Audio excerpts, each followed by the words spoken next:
வசனம் சங்கீதம் 23:1-6 வசனங்கள். கர்த்தரின் மேய்ப்பராயிருக்கிறார், நான் தாழ்ச்சி அடைவேன்.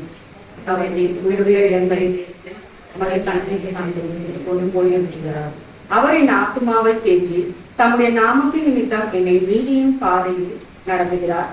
நான் மரணத்தில் பள்ளத்தாக்கிலே நடந்தாலும் என்னோட கூட இருக்கிறேன்.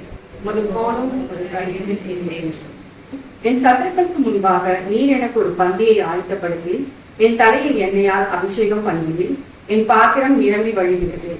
கடைசி சேர்ந்து வாசிப்போம். என் ஜீவனுள்ள நாளெல்லாம் நன்மையும் கிருபையும் என்னை தொடரும். நான் கர்த்தருடைய வீட்டிலே நீண்ட நாட்களாய் இருப்பேன். வாசிக்கப்பட வேண்டிய வேத வசனம் வாசிப்பேன்.